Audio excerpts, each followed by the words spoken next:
Having a Gas is the podcast that talks the great and the good of the creative industries, and in particular finds out what makes great music for film, for TV, for commercials, for dancing to, for cooking to, for f***ing to, and more. Today I'm having a gas with Pedro Bromfman, a music composer who works in film, TV, and video games.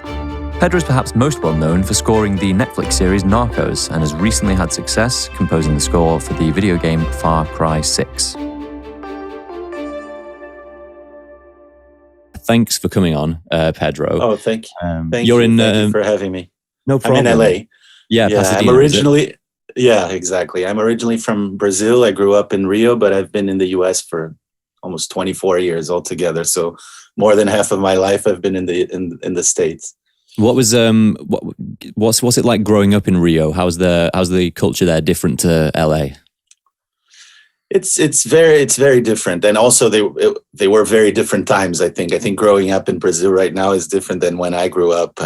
I'm 45 now, so when I grew up there, it was a different place. But I love Brazil. I still have a deep connection. I had dinner with some Brazilian friends yesterday, and we were discussing, like, even though I've been in LA for 20 years, I still have that feeling when I go. We were talking about not being there since the beginning of the pandemic and everything. And when I I feel like when I land in Rio, I still feel like, okay, now I'm home.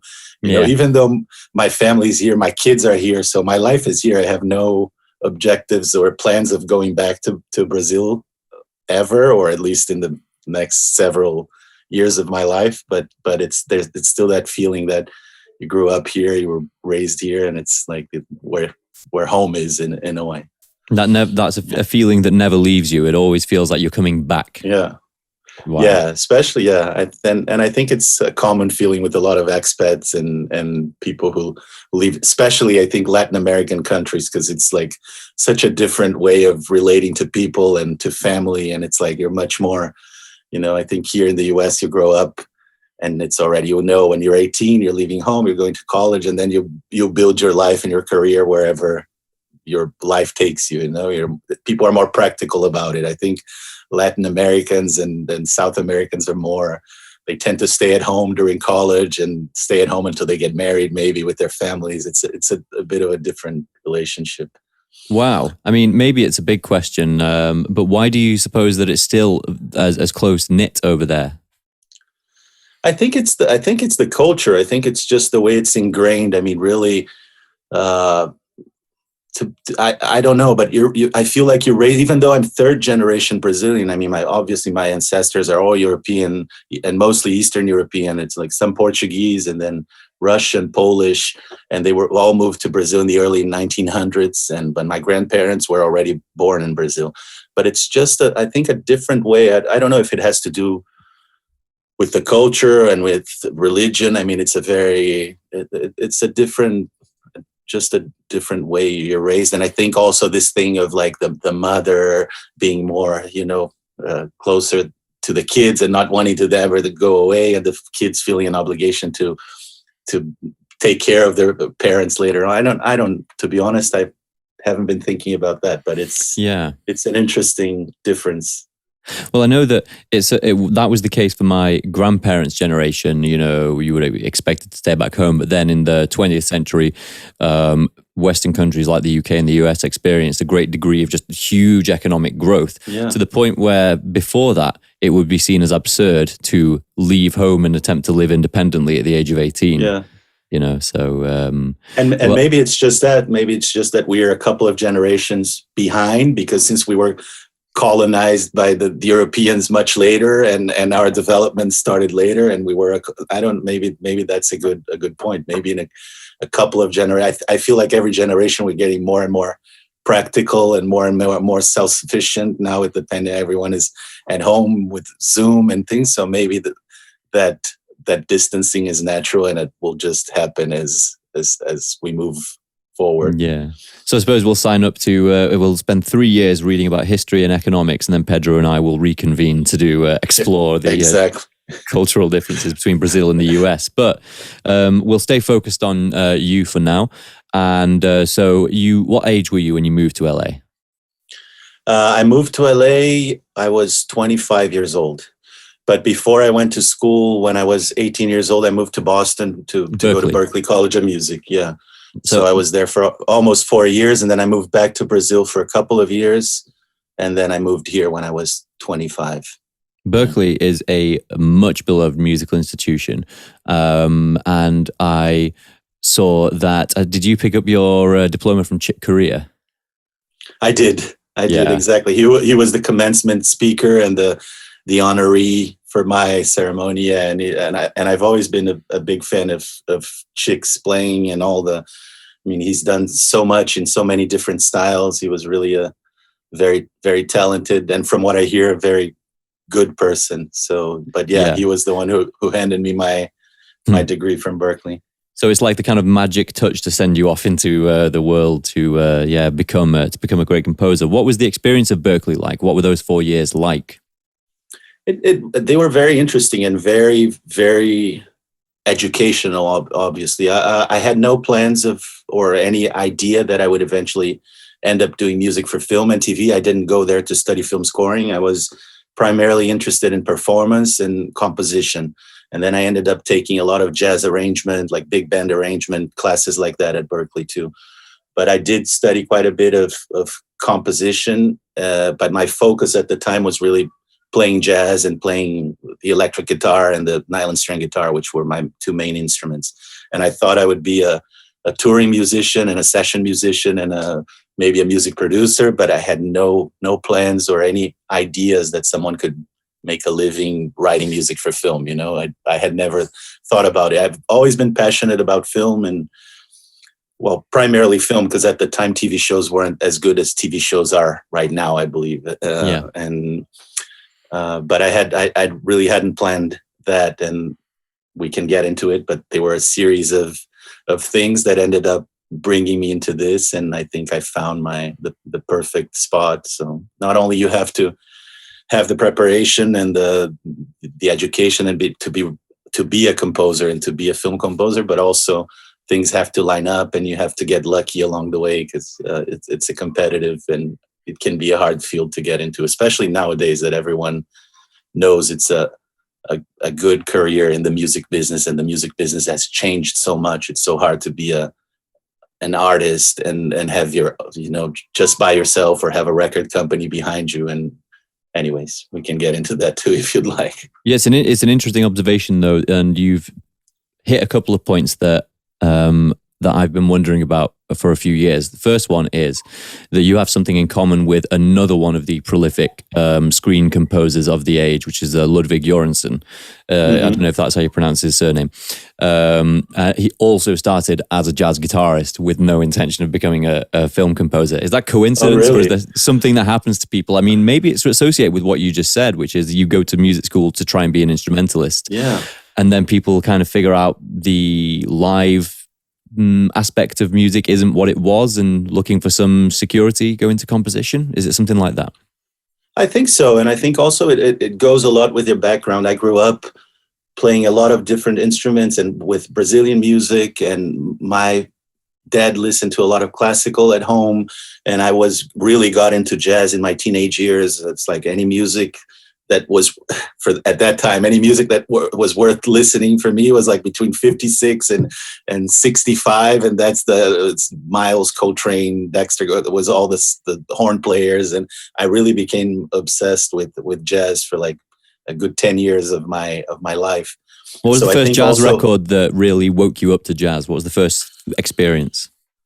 Well, I sort of entered because I came from more the rock and the heavier music, so I sort of was led into it more through the fusion world to then become more of a purist in the jazz world, But I started listening to a lot of like John Scofield, Pat Metheny, Scott Henderson, a lot of guitar players that are like very jazzy, but more with a rock and roll, maybe with a rock and roll sound, because I was coming from a rock and roll, and I started studying with a very good teacher in Brazil, and he really started pushing me towards that, the more sophisticated, like opening up my head and my ears to like more sophisticated harmonies and more, which is very, they are very present in Brazilian music. If you listen to bossa nova, the harmonies are very intricate. They're like jazz standards, you know? Yeah. So I was already used to hearing that, but then I really started wanting to play that and to be able to play over chord changes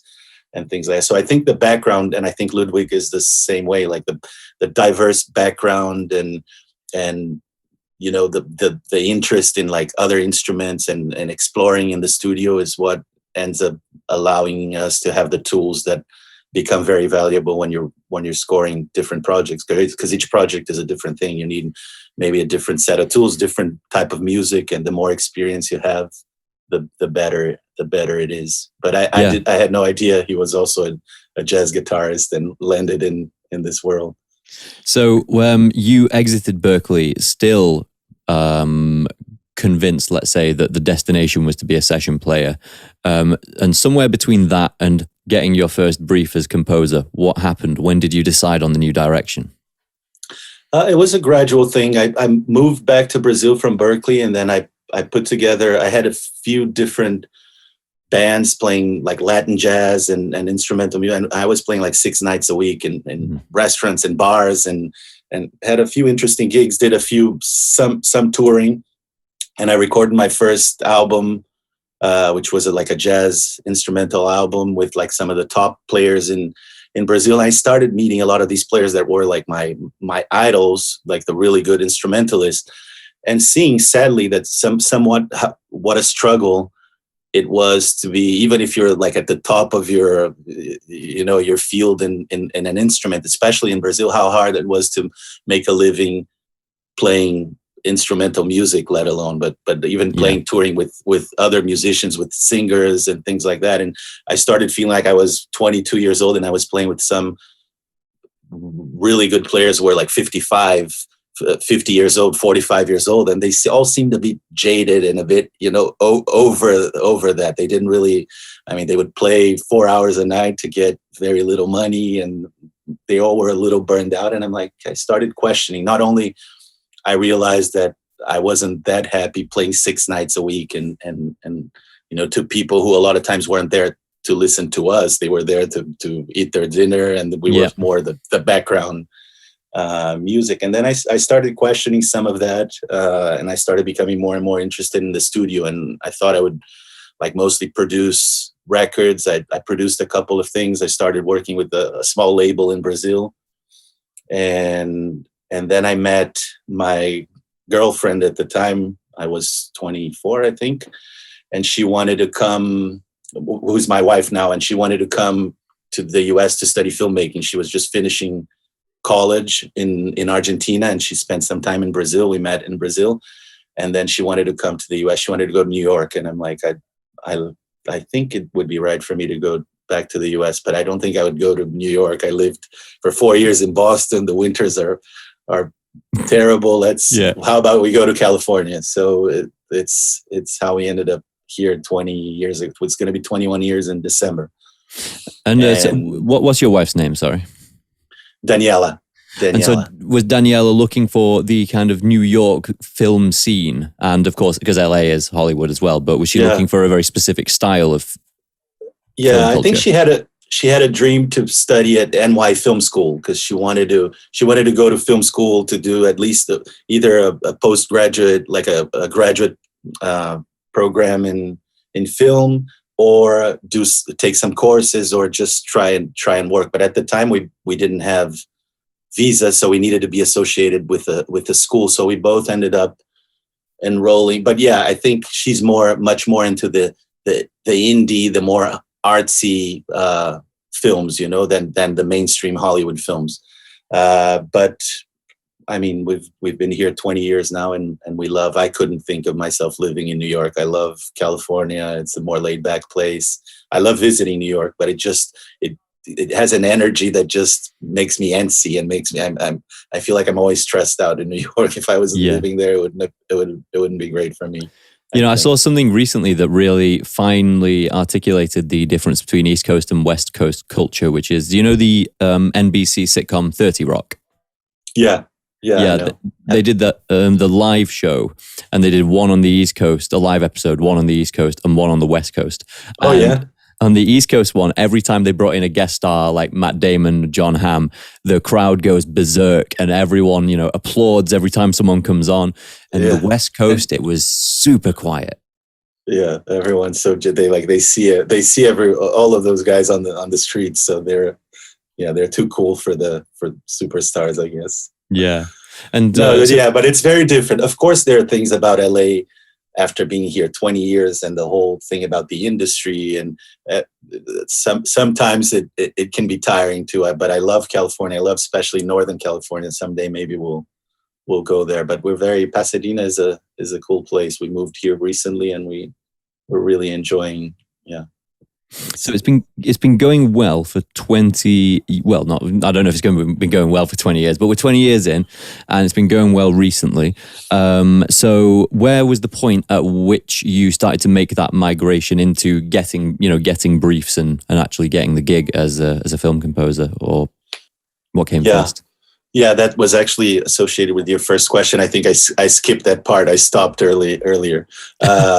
But yeah, it was a trend. So we moved to California. I enrolled at UCLA, the music production, and then I saw that all the like my now wife's friends were all like making shorts, and I was sort of the token musician in the group, So I was scoring all of their little shorts, and I was making music for all of the shorts, and I felt like I really had the sensitivity. I mean, I grew up very much into film, and it's funny that I never just made the connection that I could maybe be a film scoring guy. It never occurred to me, to be honest. So I started scoring some of the shorts, and then I switched my program at UCLA to the film scoring program, which we were recording with musicians every 2 weeks and actually scoring scenes and doing things like that. And I really felt, obviously I had training in composition and in orchestra. It's not like all of a sudden, no, I'm going to become a composer, and I've never composed before. So I had experience in that, but I really felt it was clicking with the images with the music, and that maybe that was my path. I had done some jingles and like music for commercials in Brazil even before moving here. And then it started really a phase of like studio exploration, becoming better because I hadn't really used computer in music that much. I was more of a pen and paper, guitar, piano type of guy. And when I would go into a studio, there would always be an engineer there. So I wasn't. So that the first couple of years was really figuring out technology, learning to record things and produce tracks myself with music libraries like you were talking about, Spitfire. And then I started working with a composer called Jeff Rona is his name. He was a pretty big composer. He worked with Hans Zimmer for a while at Remote Control, and then he moved out on his own and was scoring some big films. But he was also getting a lot of like TV, ESPN type shows. And I remember the second or third week I was there, he got in a 30-minute ESPN documentary about Pelé. And he's like, "Oh, you're the Brazilian guy here. You should do the music for this." So I jumped right in, and I right away started like writing music for TV for him, like additional music and writing other things. And at that time, the trailer music was a big thing. Like they used to hire composers to write music for trailers. Nowadays, most of the music is written ahead of time, and then they have multiple libraries to pull from. But at the time, they were still sometimes like scoring trailers as the trailers were being edited, or they would also started this process of building the library. So they would hire a bunch of composers to write several tracks in like romantic comedy style, action adventure, whatever it is. So they had a library that they could just pull from when the trailers came in. And would that be just to briefly get technical? Would those be like libraries where you've got all these different styles, and then you've got 2 minutes, 1 minute, 30, 15, 6 seconds? Yeah, and with the trailer dynamic, because it's very different from scoring film. It's like it has to build a certain way, and it has to have breaks in the middle for the big like explosion or the little comedy bit, and then the music starts again and builds it. So it has a very specific dynamic. So I started working with Ant Farm a lot, and I started working with other music libraries, doing some commercials. So I left Jeff Ronan. I started sort of doing these smaller gigs on my own, while at the same time I would always go to Brazil and say, visit the production companies there and say, look, I've trained, I'm in Hollywood, I'm working there, trying to sell myself and like pretend like I was a big shot, which I wasn't at the time, and say, oh, I'm scoring in Hollywood. I know there are several great musicians here in Brazil, but there are very few people that specifically do music for visuals, you know. And then some of the gigs started coming from Brazil, like some of the bigger movies, some of like interesting documentaries and things. So I started scoring from here, scoring a lot of Brazilian things until I got the Elite Squad movie. I don't know if you're familiar with them, but the first Elite Squad was like the biggest thing, the biggest movie ever. Well, the second one was the biggest movie ever in Brazil, but the first one, there was a piracy issue and the movie leaked, and they estimated that 20 or 25 million Brazilians had seen the movie before the movie even got to theaters. Oh, wow. I remember going to Maracanã like the week before the release of the movie, and people were screaming lines at the players from the movie, lines from them. So it really became this cult phenomenon, this movie. And it went to Berlin against movies like There Will Be Blood, huge movies in Berlin. And we won the Golden Bear. So we won the #1 prize in Berlin. And that really was that movie was basically the shift in my career. Not only that filmmaker, José Padilha, who brought me into that movie, came here and then started doing a lot of bigger things over here. And we've been partners forever and working together forever. But also it opened everyone's eyes to the people who were involved with that movie. And then I got an agent here in LA and started getting more and more gigs. And that was 2000. We did the movie in 2007, but the movie came out 2008 and it won Berlin in 2008. So that's when the shift really started happening, that I started getting more interesting projects and working more and more here.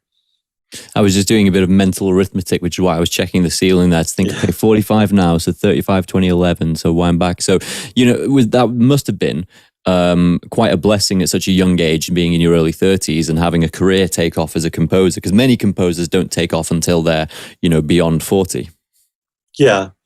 Yeah, I have a bit of a different perspective. I don't see myself taking, it's always, in Hollywood, you've never taken off, no matter how big you are. It's always ups and downs and interesting things happen. And then you hiatus, and then you wonder if you're ever going to work again. And then all of a sudden you do 3 huge things. So in our minds, it's not taking up. But when I look back and I look at everything I've done since then, from the eyes of any kid there wanting to do this, I can't complain. I've been very fortunate and made a very good living doing what I love. So I guess you are right, but it just sounds weird, like taking off. I do know. Yeah, I know what you mean, because if you're making a living doing music, and we're nowhere near your level in this business, but we make money making music for commercial, which probably puts us in the sort of top 5% of people who earn from music. So the point is, to most people, they say, you've got the dream job and you're set for life. How can you not be just rolling around like happy every day? And interesting, I just did the same thing to you by, inadvertently saying, oh, well, you're established now. But from your perspective, it's still feast and famine. It still feels like you have to go and get the work in. Is that right? Yeah, it's not, fortunately at this point, most of the work trickles in one way or the other. And I am able to say no to some things that I don't think I'm right for, or that don't have a decent budget. If it's something I'm completely passionate about and I see a movie that just blows my mind, I'll do it for free. I'll do it for cost sometimes, but cost meaning to the layman in the audience, the cost of recording the sessions, hire musicians, whatever it is that the director feels the movie needs. If he feels the movie can be done with a couple of instruments here in my studio and just me, maybe I'll do it for free, or they'll whatever they can come up with. But I'm still at that point where I'm really passionate about film and if it's something that really clicks with me, I'll try to find a way to do it. But it's feast and famine, more in the sense of like you do a really huge, like I did RoboCop in 2014, and we went to Air Studios, which we were talking about earlier in London, and recorded with 82-piece orchestra, and it's $120 million movie. It's like anything you want in the, and then I'm like, okay, so now when is the next one? And then it's feast and famine in that sense. I've had tremendous projects since then, and I've had some really big projects like that, but it's not like, oh, you do $120 million movie and that's what you're doing from now on. No, we're going back to the indies and getting paid little money to do the indies that you're passionate about, because they're going to go to Sundance and other filmmakers will see it. And so it's all about building, at least for me, it's about building the career in an interesting way and getting projects that really speak to you and that you think will have an important life and will connect, and people, whether it's industry people who bring you into the other jobs or just fans will enjoy, and you get to have your name associated with that. But it's hard to be a Hans Zimmer and get all of the big movies in Hollywood. It's really, it's not something that happens to 99.9% of the composers. So is, in the eyes of most screen composers, is it true that Hans Zimmer is seen as the 800-pound gorilla in the room, who's just got this center of gravity that everyone's going around?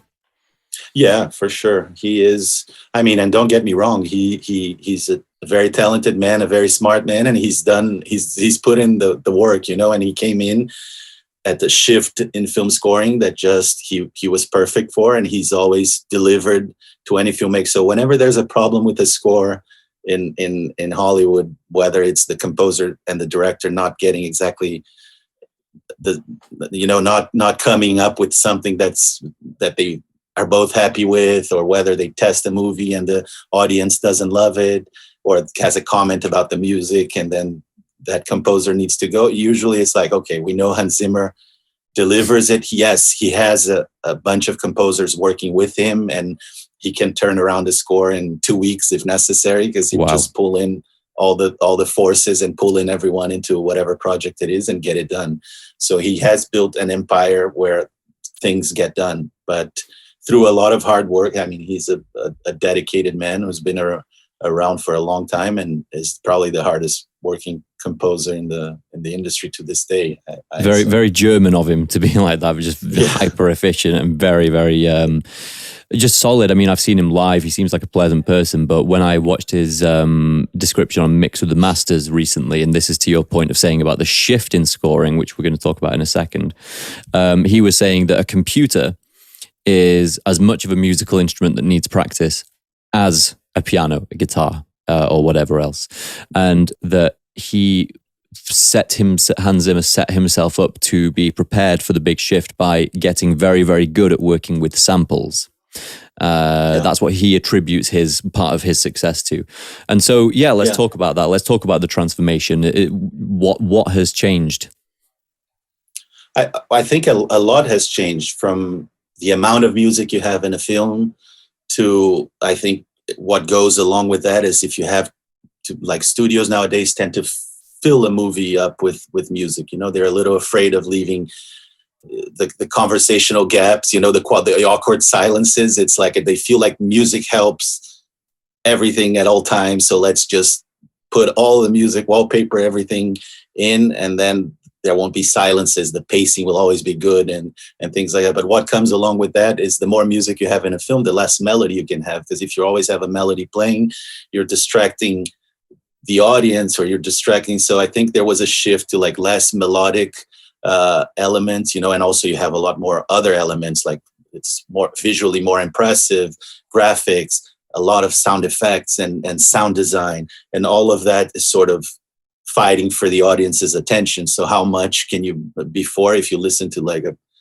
a Hitchcock movie, how much work the music was doing, you see that scene, that shot, like it's very slow and the guy just running and the music is blasting in the background. That's what was keep giving us that sense of urgency. Nowadays, I mean, they shoot action scenes, and it's unbelievable what they're able to do between visual effects and techniques of shooting, and the pacing is there already. The music is just there to give another layer, and then the explosions another layer, the sound effects, the visual. So it's really a how do you call it, like a blow to your senses, right? Watching a big movie like that. So how much melody can you have? How much? So there was this shift to more like the music will help with the pacing. The music will give that sense of like edge of your seat and maybe color something. But there was that shift of like less melodic, less thematic scores, less melody, less the John Williams, Bernard Herrmann type of music, you know, which is okay. I do a lot of that too. I like, but whenever you're able to use melody to really connect with the audience, to me, it's the best. And there was also a major shift in technology where you're able, some of the scores I do nowadays, it's just me and maybe me and my assistant here in the studio, and we deliver the whole thing and it sounds massive. You know, it's just the ability to create at a reasonable budget, have the equipment where you're able to record stuff with very high quality, even if you're at a home studio. But with technology, also there were a lot of more challenges that came about, and where you have to be able to mock up the scenes. I mean, the director has to sit in the couch behind there and hear what the scene will sound like, and it's supposed. He expects to hear something as close to the final score as possible, you know. And a lot of times we end up like, I mock up a scene, they watch it, and then they get used to that sound, and then we go and record an orchestra afterwards to replace that, and they feel like it's not like the demo maybe was better because it was punchier, and it was, so can we go back to the demo? I'm like, we spent $100,000 to record this orchestra, we're going to go back to the demo. And then it's like a way of finding, of like maybe combining some of the elements of the demo that are really tight and really, because in my computer I can have a 500-piece orchestra playing. I don't think it has the same feel. Like, you don't feel it like you feel when you hear the players really playing it, you know. So maybe a combination of those two, which Hans Zimmer is also one of the guys who, like you said, started this. It's like he was the one recording the first sample libraries, but just for himself. It wasn't to sell like Spitfire but he would go to London and record these amazing musicians playing, and then he would build his own sample library just for himself and the people who worked at remote control. And then he would build like scores on top of, like, he would record the live orchestra but not take out all of all of what was mocked up, you know. He would keep some of that because it gives it more punch and more, and sounds bigger and bigger. And people, so one of the transformations that Hans drove through was that the mock-up was no longer going to be the crap version before it became real. The mock-up was actually, for the first time, integral to the score, and perhaps that was driven by the technological developments, the fact that you could have very good sounding samples in the mock-up. For sure. So at the same time, while the technology saves our lives and allow us to do amazing things, it also, John Williams, I think Spielberg would hear some of the themes on piano, and then he would hear the final score at the scoring stage along with the composer. You know, that's it. There weren't these dreadful rounds of approvals of like, can you change this? Oh, this is a little too slow. Can you speed this part up a little bit and then slow down the other one? And then really, like, they feel like we can do anything, transpose anything, and we can do almost anything with computers too. But it became a lot more. Like, sometimes you're spending as much time crafting and making it sound right and really mocking up that scene as you are writing it. You know, you don't just write a cue on piano. The orchestrator helps you orchestrate it for orchestra, and then you go on the scoring stage and record. No, everything is, cuts are changing multiple times. Before, they would only start scoring close to a final cut. Nowadays, even in the final cut, sometimes you already scored with the orchestra. The movie's still changing afterwards. So you're still having to do final edits to the score at the dubbing stage when they're dubbing the movie. So everything has changed so much as far as technology. And budgets have shrunk, surprisingly enough. I mean, before they would have more money to record, and now we have to be able to do more. And the budgets in general have shrunk in relationship to what they used to be. So. No, but we have more opportunities to do different stuff. So now there are video games. There's, you know, it's endless, the amount of media and content being created that actually needs music. You know, I'm actually talking to, well, I don't even know if I can say it, but I'm talking to a big company about scoring the opening of their podcast also, and they wanting to. So it's like, it's just the number of things that are possible nowadays for a composer or for someone. There's a lot of content being made, and a lot of need for music. So it opens up also the possibilities and the number of different things we can do. I do know what you mean about the change in the workflow that comes from the increased flexibility of the process. One of the composers that works for us today was having a reasonable challenge because the score was written for a 30-second ad that was hitting all the sync points, and the client keeps asking just for the edit to change, and the vision moves around. But as you know, vision isn't metered on the bar, and so they're kind of surprised that you can't just move the music along with the edit. Do you have that on a big film project as well? All the time. And like I said, even after, sometimes we're like, no, this is absolutely locked. We can score the orchestra. We can do that. And then we go and score the orchestra, and then you watch the movie again, and a lot of things changed. And then it's like trying to catch up and resyncing, reworking on sync points and things like that. Yeah, it happens. It happens all the time. And so if there's been let's say a 2.5 hour movie or 2 hour movie that's been re-edited, how long will you have to spend catching up with all those sync points? Will it be like a 4 or 5 days of work just doing that? Depends the amount of usually we work like in chunks, like in reels. We still split, even though we're not really using film most of the time, we're still splitting a film up in reels and working in different sections. So a lot of times, especially the late changes, hopefully it's not a change to the whole movie. It's like, oh no, we had to change the ending, tighten this scene, and then it's just a couple of cues that you have to move around a little bit, and everything else can just get shifted. I mean, the scenes haven't actually changed, they just get shifted as like to 5 seconds earlier or 5 seconds later, but the scene is still playing the way it is. If it's a completely rehaul and like re-edit, then yeah, it can take a few days for us to I'm at a situation where I can have, like, a lot of times when things are being re-edited and we're working early on, I'll write to the scene, and then while I'm writing the other scenes, if there are changes to that scene, like my assistant will readapt the scene and I'll look at it again. But I'm not, most of the time, if they're happy with what the music is there, I'm not having to just redo it over and over and over myself. I can bring in people who can assist me with that while I'm able to continue to output music. Because if we were just to, especially here the other day, I was talking to a friend of mine, Heitor Pereira, a Brazilian guy also who's been doing a lot of animation. The amount of changes in anime, they start scoring earlier on, like he would do a 10 minutes scene, and by the time he gets to the end of the scene, he hasn't even sent the music, he's getting a new cut for that same scene. And you could spend your entire time just reworking pieces that you've written and not get to the end. You have to, especially a movie that has a time constraint or that's coming out at certain, if you don't do 3 minutes of music or 2 minutes of music, of approved music a day, you just don't get to the end. So you don't really have time to we either say, look, let's wait. You have the basic music there. We can chop the music up with the scene and leave it there. And in the end, I'll go through the whole thing and readapt it. But if they're expecting to have it tweaked as we go along, then you really need a few people helping you out to do those cuts. Otherwise, you just don't get to the end. So it's as if you do the initial composition, the initial ideation, it's your harmonies, it's your melody, production elements as well. You need to have a team of assistants that you trust to understand the way you intend things, and you can just pass that stuff off and say, if it changes, you're on the changes now. I'm going further ahead in the film.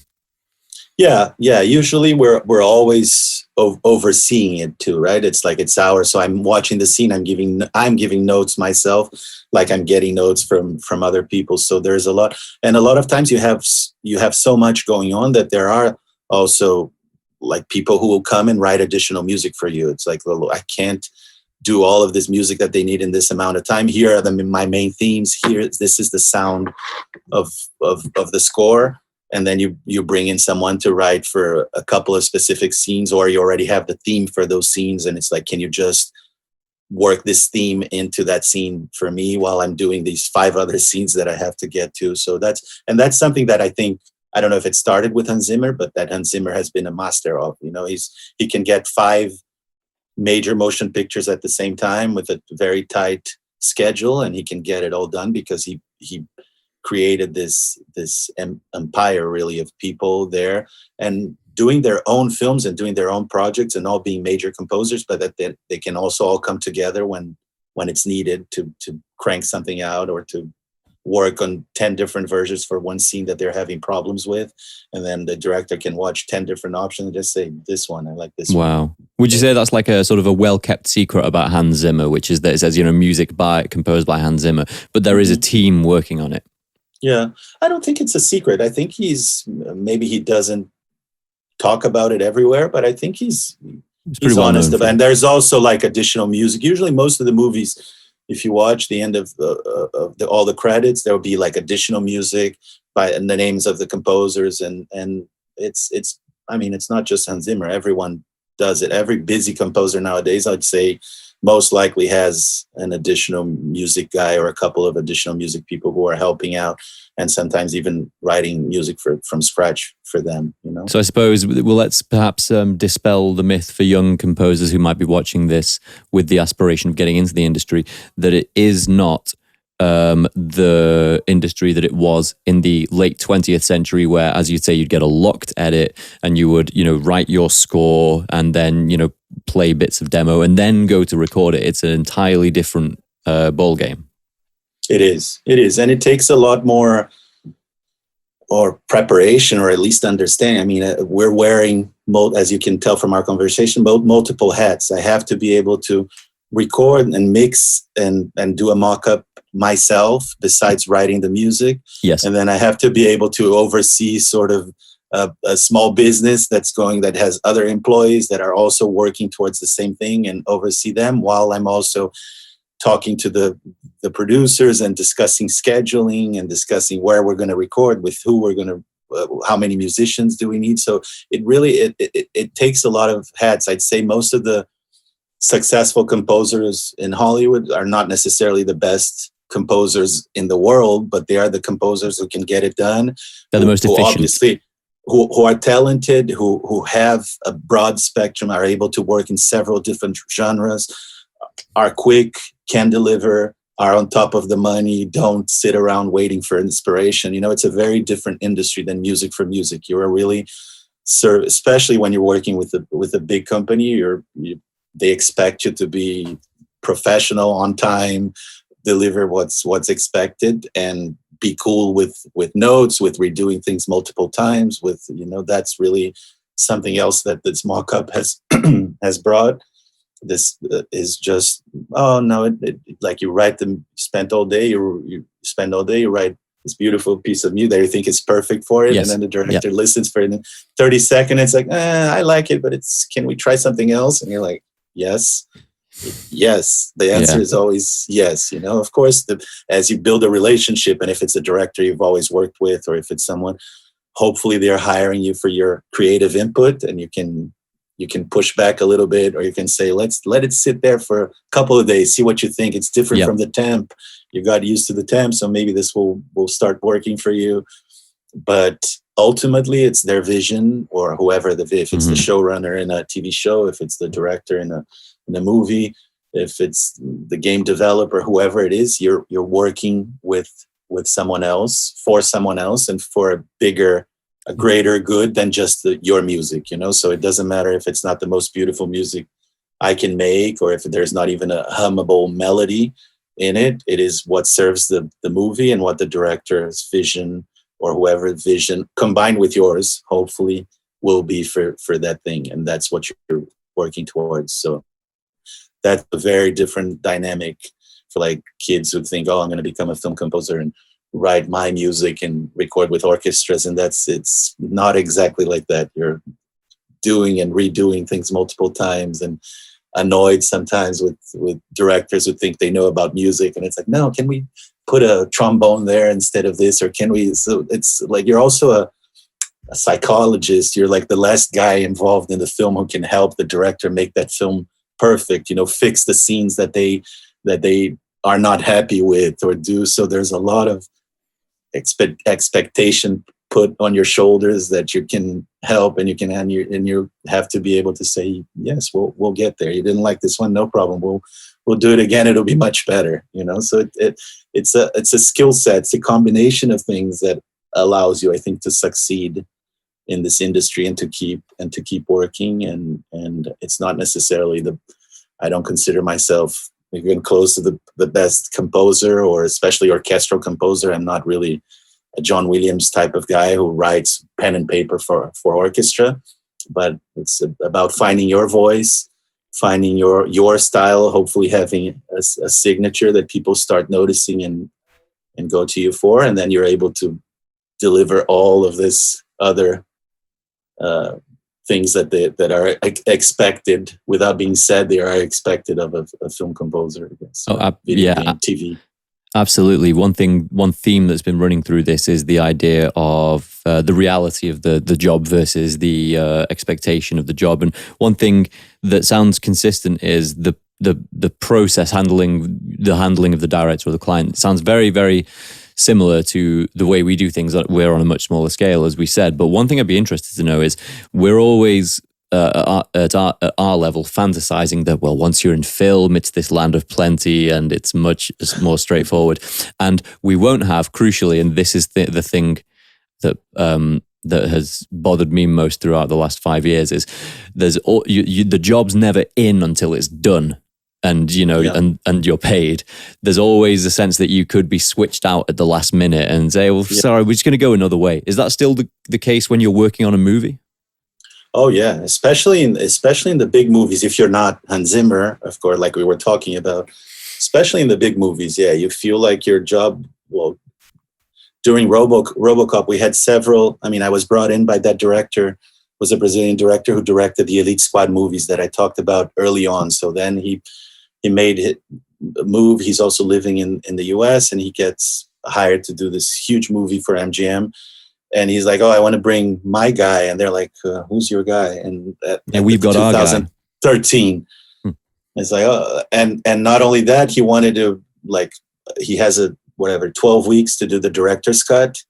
And then he's like, I want to do the director's cut, and I want to have your music in there, and then we're going to test the movie like that. So he wanted to basically finish the movie without the big visual effects and all of that. That comes in the end. But he wanted to have the movie as close as possible in 12 weeks with his edit and my music. And I would get calls from MGM every day. It's like, we haven't heard anything. We haven't approved anything. If we test the movie with you, which they were helping me. I mean, they were trying to help me say, look, if we test the movie with your music in there, and there's any comments about not loving the music, it's likely we would need to replace you. They were sort of like explaining to me the situation, but at the same time, my loyalty is with the filmmaker whom I've worked on several movies before, and who's asking me, no, let's do it. I want to have your music in there. I want to be able to test. So it's like, but you never know whether you're going to make it or whether you're going to be replaced, whether they're going to call. We keep talking about him as if he's the evil guy, but no, the Hans Zimmer, who's the hero, probably, who comes in to save the day for the studios. At least they are investing $120 million into this thing. They can choose, ultimately. I mean, hopefully they, like we talked about, they respect the filmmaker's vision and allows the filmmaker to do his film, but ultimately it's their money. So it can be a hard process, especially in big movies like that. If you're not an established name with $100 million movies, it can be very stressful. And it's become a thing where even the big composers get replaced all the time. A lot of times it's like you have very little time to it's rare nowadays that they bring in a composer very early, where you're seeing early cuts and thinking. Usually it's like the film is almost edited, locked, which never is. Like I said, it keeps changing forever.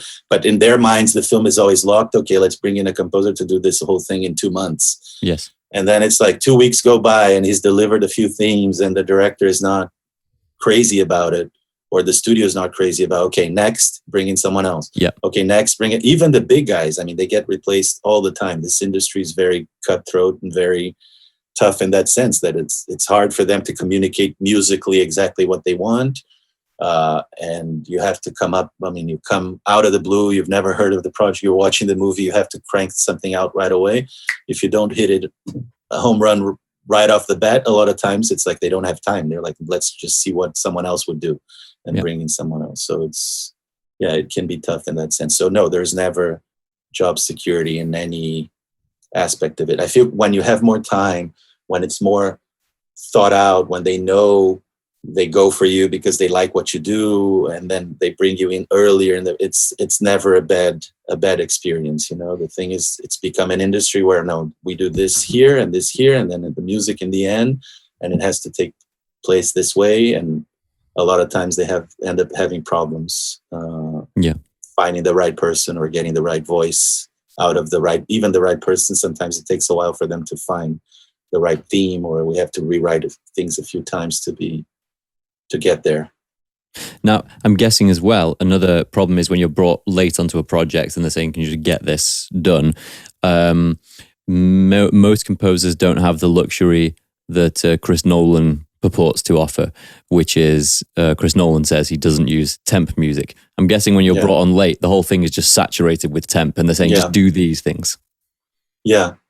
A lot of times they don't say just do these things. They think they're open to like having your creative voice in there, but then you start doing something and they're so used to hearing the other one that they're like, yeah, but the temp used to, I'm not wanting you to copy the temp, but the temp used to do this. Is there a way to, so you have to find the elements, try to find the elements that they love about the temp or that they got used to in the temp, and try to incorporate that without moving as close as possible to the track, because otherwise it's just a pastiche. They pulled like music from 10 different movies and put it everything and all of a sudden if you start copying not only you're going to get sued and you're not going to have your signature or your voice in there, but it's going to become like a mishmash of different things. So it's a, but I'd say most of the times the filmmakers bring you in with hopes of like, no, I want you to do something new. I don't want you to copy that, but it's just natural. They get so used to hearing that music behind that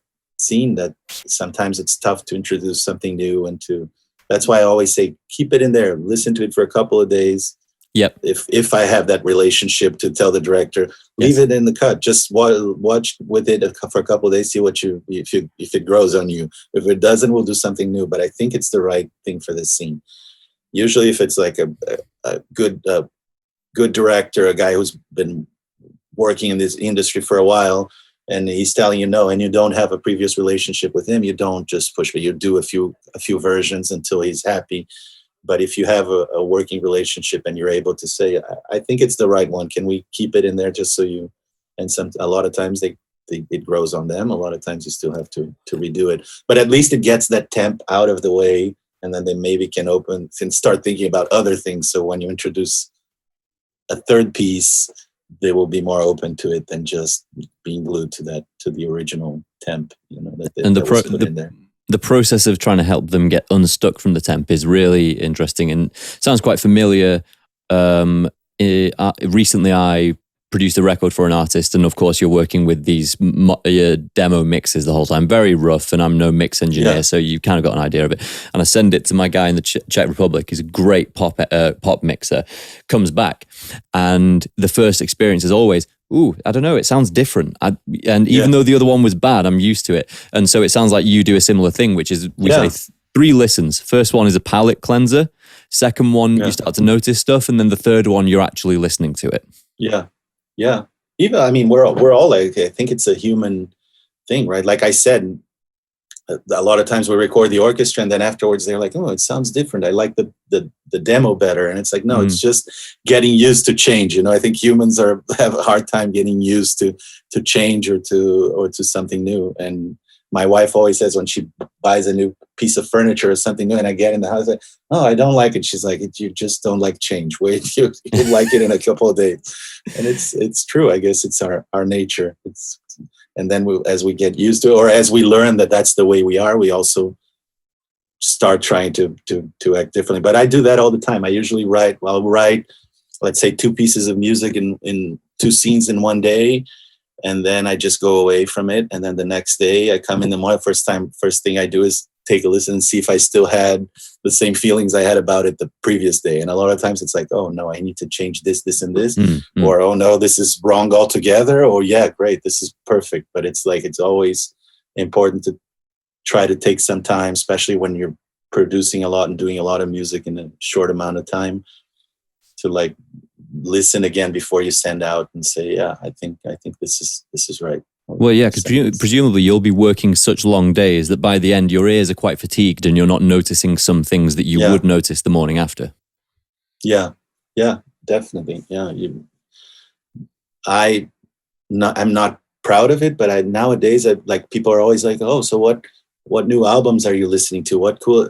And it's like, usually when I'm in like producing a lot, or when I'm on a tight schedule, I'll listen to podcasts. I'll listen like news radio or things like that in my car. I don't really listen to music because it's like you're with music all day long, and then your ears need that break, or even like when we watch Netflix. Well, we have two young girls, 6 and 3. So when we get to watch our shows, it's usually after they're in bed. So it's like the volume is very low and you can barely hear the music. So I'm watching these shows and not paying attention to my colleagues or to the work they've done. And I realize a lot of them are doing the same, or most people are doing the same with my work, but hopefully when it's heard properly, it gets you even more into the story, and it just becomes a different thing when you're able to really immerse yourself into the show the way it's supposed to be, nice TV, nice sound system, and a decent volume. You'll get a lot more from the experience. I'm presuming by the time the music goes to the dub mix, it's away from you at that point. You're not working with it anymore. Yeah, most of the times I go to the dub, at least like I'm not there the whole dub, but I go in the end for like final notes, or to try to help the score a little bit, especially in like bigger movies. They tend to like the sound editor is always there, and he's the one who did this like the sound design, the explosions, the things like that. So I feel like the music is always being brought down, and the other work is getting. So I like to always go in the dub in the end and say, look, this scene really we need the music to push a little more, or the director is also there. And I'm like, don't you think this scene should be like everything else, almost like all the way down, and music, it should really be about the music. And sometimes you win some of those battles and you get the mix more. And I'm not just fighting for them. I'm really working for what's best for the film. Yeah. But I think the music should be heard in most of the scenes, and that's the reason why the music is there, right? But for some scenes you can keep it very low, and it's just giving that little coloring. But in some scenes it is about what's going on with the character, and the music is helping tell that story. So it is about the music. It shouldn't be buried behind everything else. That does sound so familiar though, because even over here in the work we're doing in advertising, the hierarchy of mix is always, it's like voice, sound design, and then music is seen as a bed. And I think that could be to do with what you mentioned at the very beginning, which is that we're in an era where everything is kind of over-composed. Music is through everything, and so it's seen as something that just underpins the dialogue and the spot effects. Yeah. I find myself all the time telling directors, I don't think this scene needs music. I think the acting is so good. I think can we? My feeling is when the music comes in, it should say something. If you have 2 hours of music in the background and go from one piece to the other, it just becomes background music. It just becomes like elevator music. Even if it's very good music, it doesn't say something when it comes in. If you have a movie that has like a scene with nothing, and then all of a sudden the music starts creeping in, you feel it. Like there's something different. There's something going. What are they? You're not thinking about it, but subconsciously it's affecting you, and it's saying something. When it's just wall to wall, you just lose that element very much. So I think so. I'm always, a lot of times I'm telling them, I don't think we should have music here. Can we have a bit of silence here? We're coming from like 2 huge cues back to back. I don't think we need any music for like these 2 next scenes. And even though a lot of times it's better for me, not that I'm getting paid more if I write more cues. I mean, video game world is that they pay by the minute, but film world, they agree on a fee, and however much music is in there, you're doing for that fee. But in royalties in the end, I mean, the more music you have in the film, the more performance royalties you'll get in the end. So the more ASCAP will pay out. The more ASCAP will pay out, or BMI. Or BMI, of course, or PRS over here. We get a lot of PRS, but the fact is we've been talking for an hour and we haven't even talked about games. And I really wanted to touch on a bit of the difference between those two cultures, because I can't keep you all day, although I can see clearly that I could keep you all day and we could just keep going around the houses and talking about the craft. But there's a lot left to learn. Let's just focus on that for a minute. What's the difference between scoring for game and how different is the process? You know, is scoring gameplay different to scoring cutscenes and film?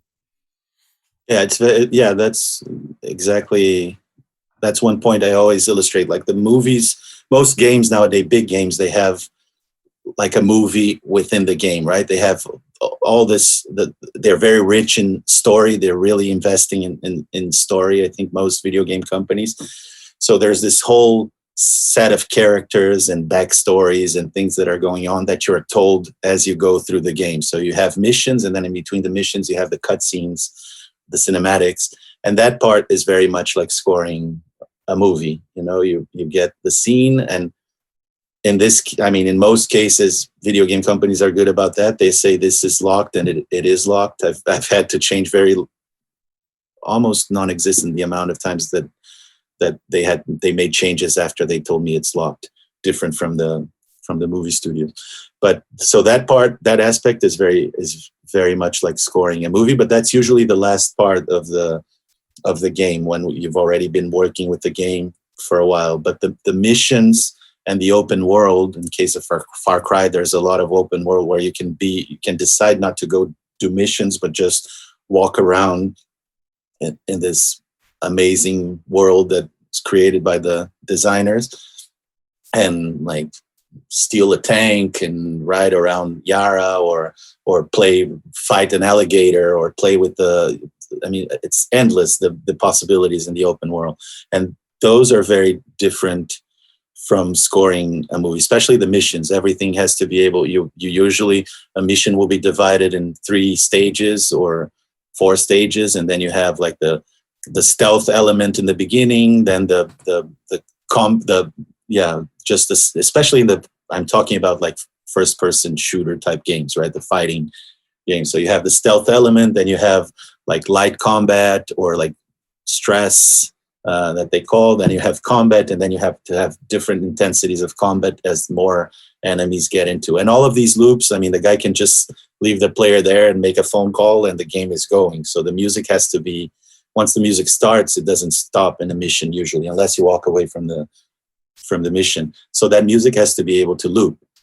So we're usually working with like 2 or 3 minute pieces of music that will be able to loop, but we also introduce new elements through different stems that come in, so it keeps it interesting and keeps it fresh, not just hearing exactly the same thing from beginning to end, but it builds in, like when you bring this element, it builds and then it comes back down. So the game engine will program and release your stems according to what's going on in the screen. And then once you go past the stealth part of the mission and you actually engage in fighting with an enemy, then it kicks in the combat 1, let's say, and then that has to loop until it gets to a more intense combat or to a different part of the mission. So it's always switching, and that's the game engine, which I learned a lot about during Far Cry and the other games I did.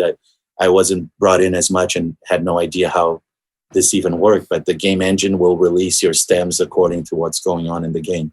And not only that, the same piece, let's say Combat 2, has to be able to play smaller, so then you have just a stereo stem, or it has to be like more enemies came along, then you release another stem, and then it becomes something bigger, and then you release tanks come along, and then it's like a third stem of like high energy percussion, and then so all of a sudden the music is changing. It's the same piece of music, it's in the same tempo, but it can play very differently if you have just one stem or if you have 5 stems playing at the same time, And is that something that, is that a process where, a lot of creative potential was realized sort of late, not later on, but of course, when the technology first arrives, you're not going to be able to make use of all the potential that it has, because you have to just start doing stuff and experiment. But it sounds as if the method of releasing music during the game has gotten much more sophisticated over the last sort of decade or so. And what you're describing kind of sounds a little bit like, you've got an Ableton session where you've got one block playing and then you can put another one over the top of it and a third one, and then you can pull one out and you've got the first and the third, and all these different ways of manipulating the musical experience, because game music cues when I was growing up in the early 2000s were very glitchy. Yeah, it is. And I'd almost say a lot of times it's like deconstructing it also. It's like make an intensity 9 combat scene, so full-blown blasting combat scene, and then it's like, okay, how do we bring this down? How do we make like an intensity 3 out of this intensity 9? So you take stuff out, and then you decide, okay, what should be stem 1, what should be stem 2, what should be stem 3.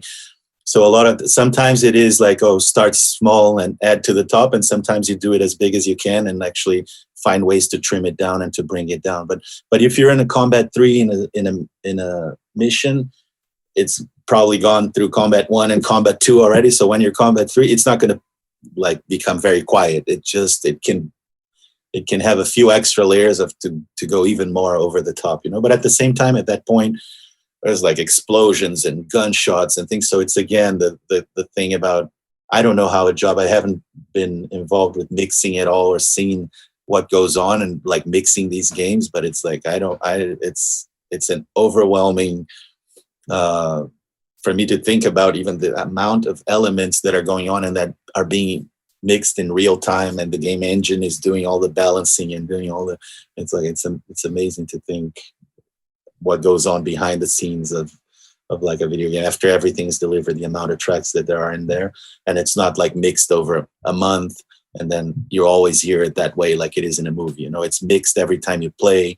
The game engine is doing a balancing of what it was programmed to sound like. Yeah. So yeah, it's funny, we had a feeling when we were talking in the office recently that the composing for a video game is the new frontier. It's the new, it's where, not, I wouldn't say it's what film used to be, because I don't know, I can't even qualify a statement like that, but it sounds like, certainly from, watching you talk about the two things, there's a lot more grunt work in film and having to run around and put out fires, and in game there's a lot more exciting potential that we're just discovering. Yeah. And also the amount of, I don't know if every experience is like that. Like I said, my experience in games are somewhat limited. I've been involved with three big games, but on Far Cry, I was brought in at the very beginning, 2.5 years ago, to start thinking about the music. They had like pictures or graphics, like designs of what the character should look like, what Yara looked like, and then we had meetings and narrative briefings about what the story is, what the backstory is, who the characters are.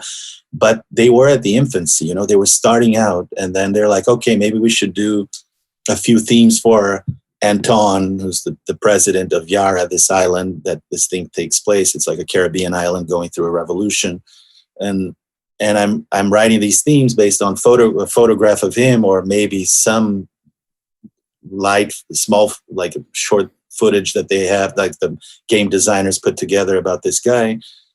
And then that gets put into the game, or that gets played in a meeting with all the designers there. And then they're like, okay, we're thinking this is the sound of Anton. And then all of a sudden everyone's like, wow, this is, and then it starts influencing the designing of the game too. What I really felt in this game is that back and forth. It's like, let's do themes for the revolution and oppression. It's like very open. It's like, just what do you think the sound of Yara and the revolution should sound like? And it's like, write 3 different pieces of music, 2-minute pieces of what the revolution should sound like. And then they were telling me they played in this conference room, like 200 people in there before COVID, obviously, 200 people in there. It's like, this is the revolution. And they play the music and everyone is like, oh, everyone's like applauding. I was very excited that's what they told me. Everyone got so excited, and it sort of feeds their process too. So it's not just me responding to what I see on screen, but it's really been a collaborative thing where they're getting my stuff and then they're moving on, listening to that and designing the rest of the game based on those sounds also, and the other way around, which it always is me getting inspired by the story and the visuals and the things to do my my job. And it's, almost 3.5 hours of music, of my music alone. Besides, I know the audio director had like Caribbean bands playing like different music that would be playing on the streets. They licensed a lot of music that would be playing in the car. You get a so car, like diegetic put on the music radio. in the game. Exactly. But of my score alone, there's 3.5 hours of music. Yeah. Wow. So it's take note, young composers. Games are the place to go for that. Just that it sounds exciting, and it, like I say, I've been sort of paying attention to the way you've been talking, and there's just much more animation and like just potential in this realm. So, but it sounds as if, we're gonna have to come into land in a moment, because it's been a great conversation. I hope we can do this again because there's more to talk about. Of course, it'll be my pleasure. But it sounds as if, just to close this off for the anyone in the audience watching this with a kind of aspirational thing, there's no direct route into it. No, I don't think. I mean, I get a lot of people now contacting me and saying, I want to be a composer for video games. I want to write, what should I do?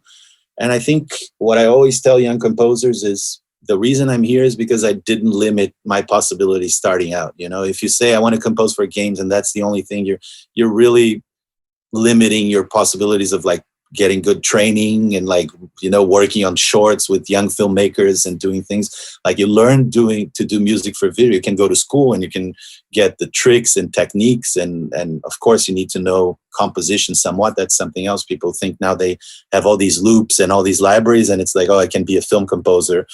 And it's like, yeah, but who's going to call you if your sound is exactly the same, or if we're hearing the same loops in your music as we're hearing on everyone else's? So after you've done the work and you have somewhat of a voice and experience in different styles, and you've written some music, it's like, do whatever you can. Start commercial. Look at my trajectory. It's like trailers, commercials, documentaries, film. Then I jumped to film. Then I went back to TV. Then video games. Now it's like, if you limit yourself in any way, you're just doing yourself a disservice. So try to compose as much as you can and to work with as much. I mean, like we talked about content creation nowadays, it's the number of things being done out there, and everyone needs music, and that's how the young people are going to learn. Or working with other composers, like usually it's a really good, not necessarily a good way in, because I think a small percentage of the people who come in as assistants end up sticking around and really being put through all the shit that sometimes assistants have to put up with in like the bigger studios, I'd say.